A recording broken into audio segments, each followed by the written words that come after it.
오늘은 국민의힘으로 가보겠습니다. 새롭게 선출된 송원석 원내대표 어제 유상범 의원과 김은혜 의원을 원내수석 부대표로 임명하면서 국민의힘 원내지도부 완성이 됐죠. 그리고 두 가지 정도가 가닥이 잡혔는데요. 첫째, 전당대회를 8월에 치를 것 같습니다.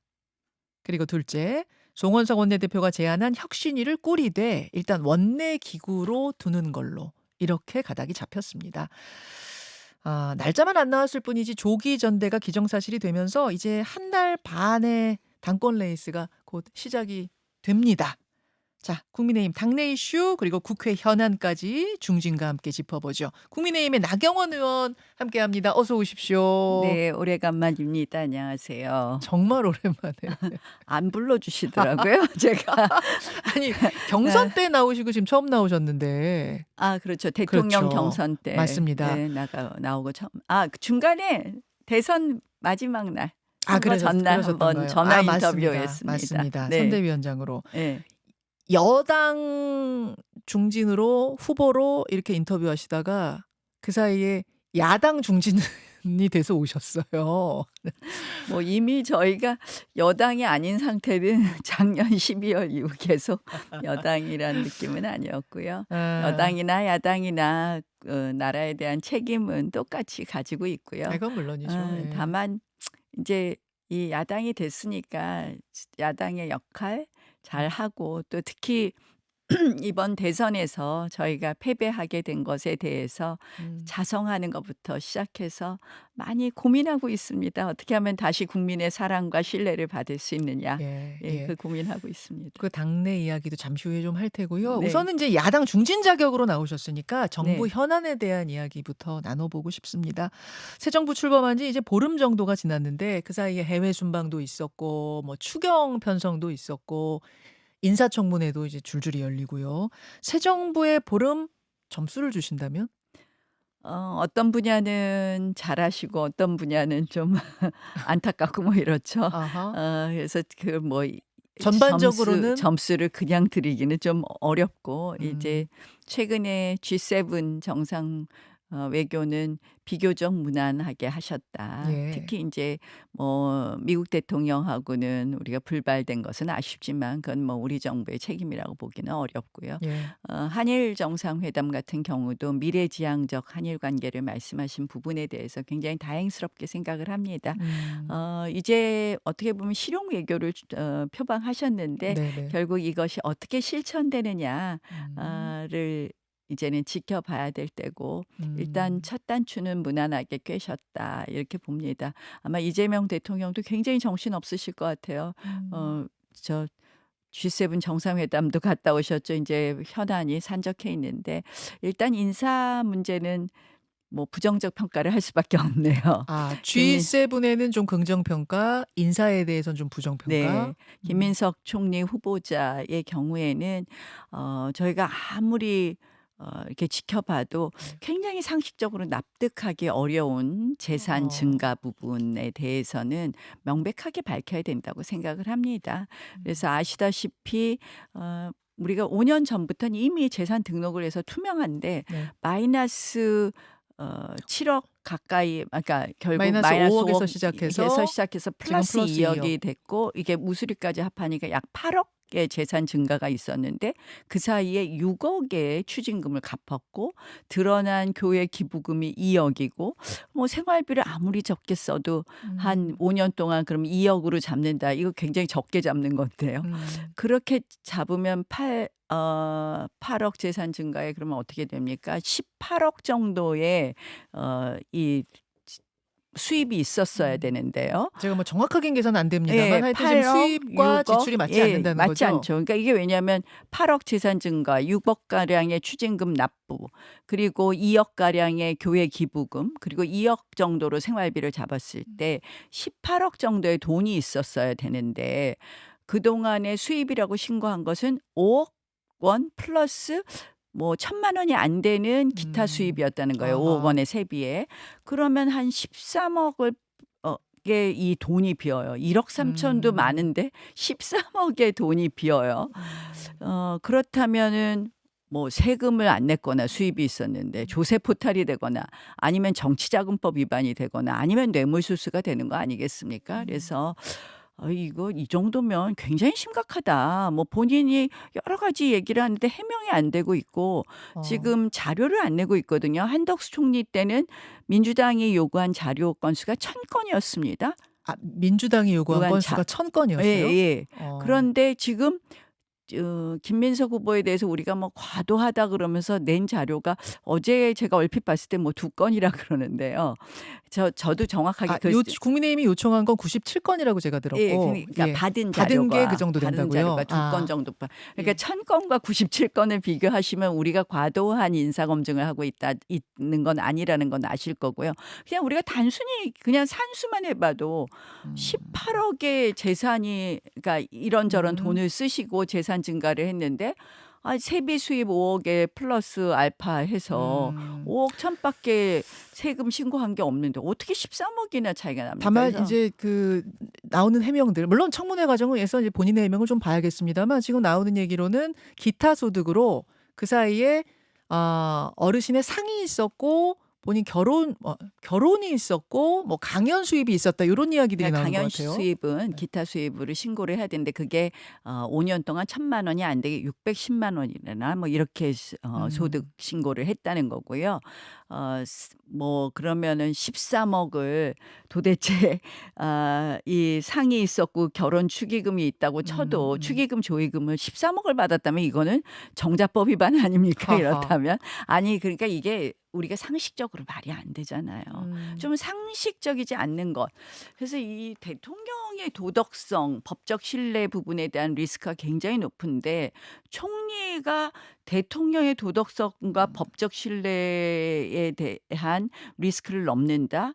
그리고 이거는 결국 청문회에 오실 게 아니라 수사 받아야 되는 거 아니냐 이런 이야기까지 나오지 않습니까? 청문 대상이 아니라 수사 대상이다. 자진 사퇴 혹은 지명 철회해야 된다고 보시는 겁니까? 전 그렇게 해야 된다고 봅니다. 왜냐하면 이제 뭐 민주당으로서는 막 방어하고 싶겠죠. 근데 이게 방어가 안 돼요. 이제 크게 보면 재산 형성, 예, 예. 두 번째는 그 후원 회장이라는 강모 회장과의 사적 채무 관계, 1억 4천의 사적 예. 채무 관계.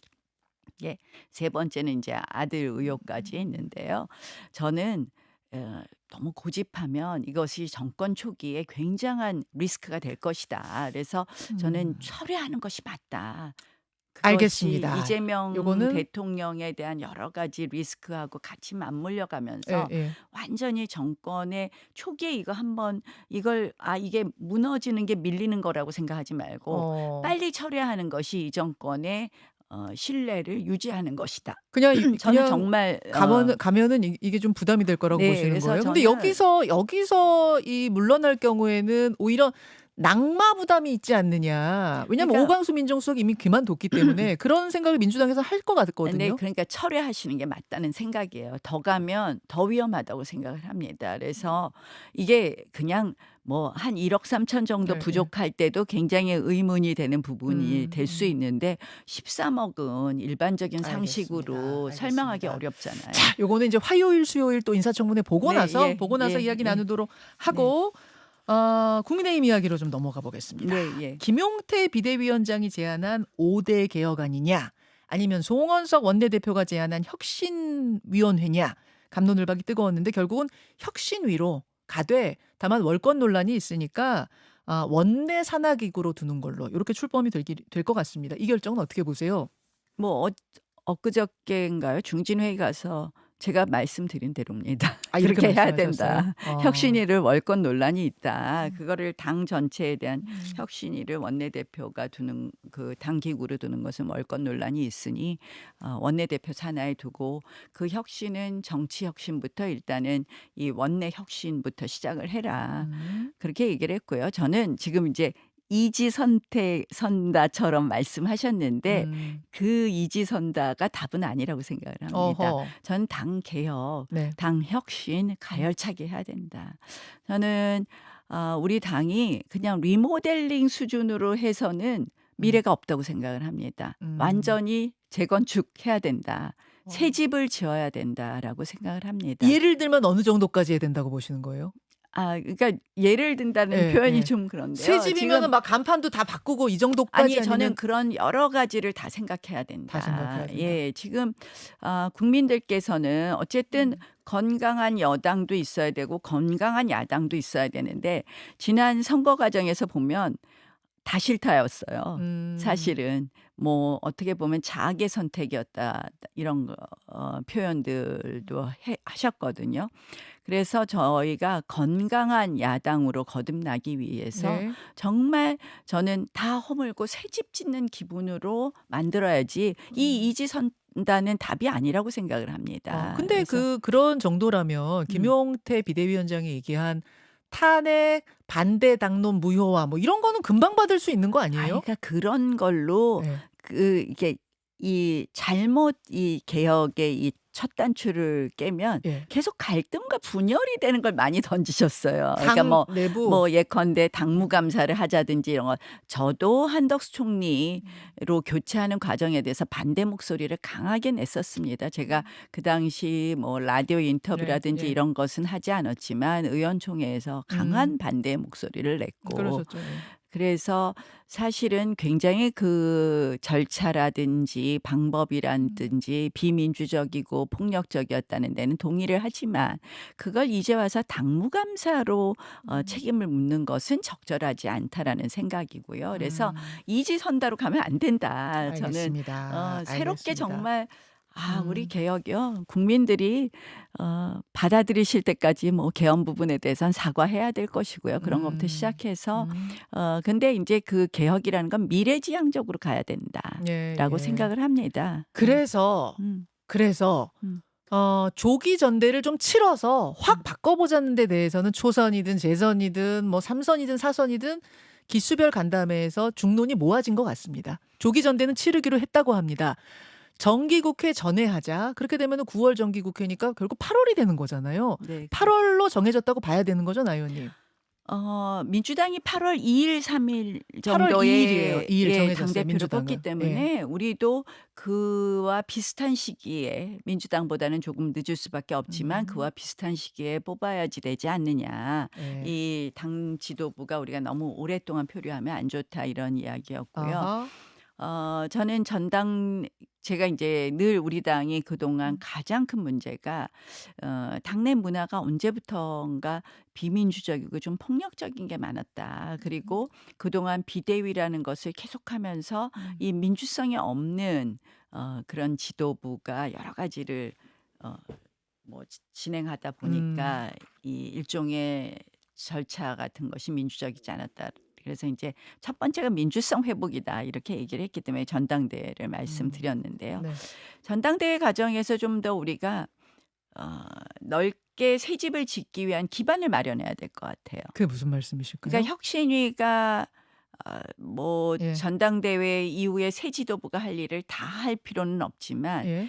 저는 이번 대선 예. 과정에서 우리 당의 전통적인 우리 당 출신의 이 정치 지도자만 있었던 것이 아니라 음. 이낙연 전 총리, 음. 손학규 전 대표, 민주당 대표들도 다 같이 합류했습니다. 왜냐하면 그분들이 보시기에 이재명 대통령의 민주당은 전통적인 민주당이 아니었고 사실은 음. 지금 더불어민주당의 민주당은 정말 우리 당 못지않게 또 음. 이 민주자가 빠진 민주당이라고 생각하거든요. 어허. 그래서 그런 점에서 저는 굉장히 포용적으로 예.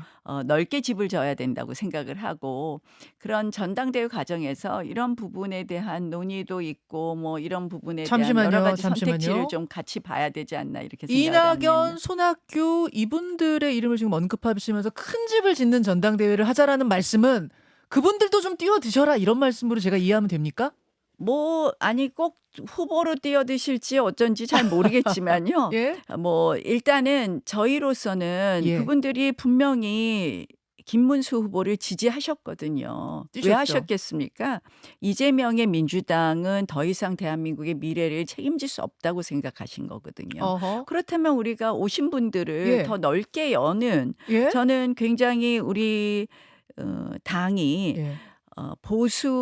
저는 이제 그 당의 이 그 개혁의 방향은 두 가지라고 생각을 해요. 하나는 민주성 네. 회복하고 우리의 역량 강화입니다. 예, 예. 역량 강화는 어떤 역량 강화냐?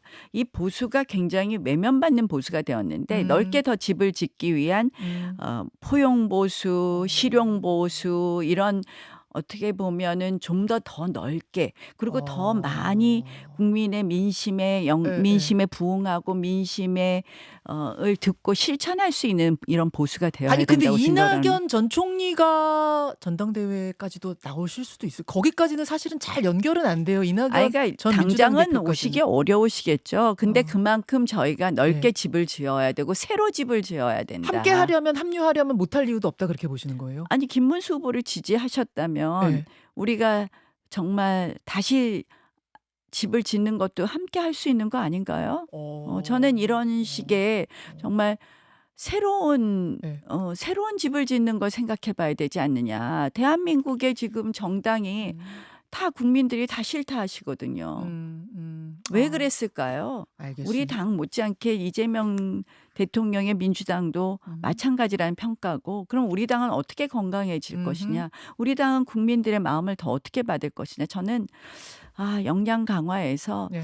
자 보수가 더 실용적인 보수가 되어야 된다는 생각도 합니다. 실용 보수 완전히 집을 새로 짓는 것 얘기하면서 이낙연 전 대표까지 얘기하시니까 야, 이 나경원 의원 머릿속에 지금 어디까지가 있는 것인가 제가 좀 선택 궁금해질 정도로. 이미 대선 때 같이 많이들 에. 도와주시고 또 함께 이야기하지 한 않았습니까? 당이 되는 건 또 다른 문제다 보니까. 아니 그러니까 뭐 당장 한 당이 안 되더라도 되더라도 시도를 해야 우리가 된다. 예, 예. 그 뭐 알겠습니다. 선거를 위해서만 하신 건 아니지 않겠습니까? 아하. 그러니까 우리가 여러 가지 예. 접점을 늘려가는 건 필요하다고 생각합니다. 어제 당이 주최한 토론회가 있었는데 거기서 네. 개혁적이고 젊고 새로운 인물로 당대표 세대 교체가 필요하다 뭐 이런 얘기도 나왔대요.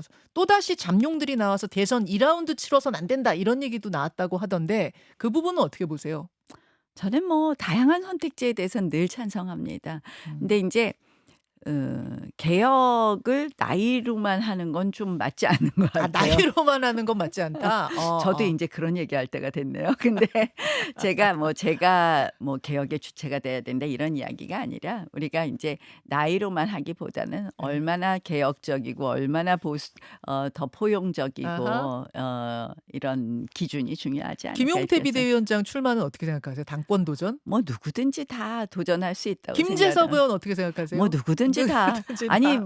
누가 좋다 나쁘다 저희가 얘기할 거 있나요? 다 나와서 다 저는 나와라. 건강하게 뛰어서 건강하게 아하. 국민들한테 평가받는 것이 중요하다. 한동훈 전 대표는요? 아니 누구든지 한동훈 전 대표는 왜 못 나옵니까? 저는 다 나와. 김문수 누구든지 후보도요? 김문수 후보도 전 누구든지 나오셔서 나경원 의원님은요? 뭐 저는 아직 뭐 특별히 생각해 보지 않았습니다. 요새 누구든 고민을 다 나와야 되면 나경원 의원도 아니 나오시는 거 그건 아니에요? 제 의지잖아요. 제가 지금 말씀하는 건 그분들 나오고 싶으면 다 나오시라는 거지. 아니, 누구는 되고 누구는 안 된다 이러면 안 되고 네. 저희 당도 지금 뭐 무슨 친한이다 뭐 친유는 요새 질이 멸렬한 것 같고요. 어쨌든 이런 거 좀 넘어갔으면 좋겠어요. 이제 이게 누구든 예, 예. 나는 이번에는 한동훈이 좋아. 이번에는 뭐 김문수가 좋아. 이렇게 정말 누구든지 이렇게 자유롭게 좀 선택할 수 있으면 좋은데 이렇게 벽이 두껍게 쳐 있을수록 당이 건강해지지 않거든요. 알겠습니다. 네. 이번에는 뭐 김용태, 김재섭 다른 당에 계셨던 분들까지 다 문 열어놓고 새 집을 짓는 전당대회가 됐으면 좋겠다. 다 나와라 이 말씀이시고 나경원 의원님 또 나가실 가능성이 커 보여요. 왜냐하면 지금 말씀하신 포부들이 다 굉장히 굉장히 뭐랄까요 큰 집 짓겠다는 포부 누군가 나와서 이끌어야 된다는 이런 이야기를 하셨던 걸로 봐서는 던져놓고 안 나가실 것 같진 않거든요. 아니에요. 저는 요새 예. 어떻게 만들어가는 게 중요하냐에 대한 고민이고요. 제가 뭘 해야 된다 안 해야 된다 그런 고민보다는 일단은 어떻게 예. 보면 책임 있는 중진으로서 당이 어떻게 되느냐에 대한 고민이 큽니다. 정말 이 개혁이란 말이 부족할 정도로 우리가 크게 집을 짓자. 새 집을 알겠습니다. 짓자. 리모델링하면 안 된다. 홍준표 전 시장 귀국하셨거든요. 그분은 어떻게 하실 것 같습니까? 이미 이제 우리 당을 떠나신 분이라서 언급하고 싶지 않고요. 홍 시장님은 약간 개인적 고민이 크신 것 같아요. 그래서 요새 하시는 발언을 보면 좀 다른 의도가 있어 보이죠? 저희끼리 다른 의도 뭐요? 다른 제가 의도 뭐 뭐요? 뻔히 다 아실 것 같은데 김현정 우리 아, 사회자께서는 다 아시는데 아실 거라고 생각을 해요. 요새 보면 막 민주당은 잘한다. 뭐 김민석 총리 후보자도 참 괜찮은 고생 많이 하셨다. 분이었는데 예. 뭐 절대 비판 안 하잖아요. 민주당 쪽에는 이유가 좀 있으신 것 같습니다. 뭐예요? 저 잘 모르겠어서 정말. 아이, 뭐 여러 가지 리스크 이야기를 굳이 안 해도 잘 아실 것 아. 같습니다. 그래서 저는 요새 좀 안타까워요. 그래서 그냥 이제 당을 떠나신 분이니까 저희가 자꾸 이야기할 필요도 없지 않나 이런 생각합니다. 여기까지 현안에 대한 이야기 두루 들어봤습니다. 국민의힘의 나경원 의원 고맙습니다. 네, 고맙습니다. 김현정의 뉴스쇼는 시청자 여러분의 참여를 기다립니다. 구독과 좋아요, 댓글 잊지 않으셨죠? 알림 설정을 해두시면 평일 아침 7시 10분 실시간 라이브도 참여하실 수 있습니다.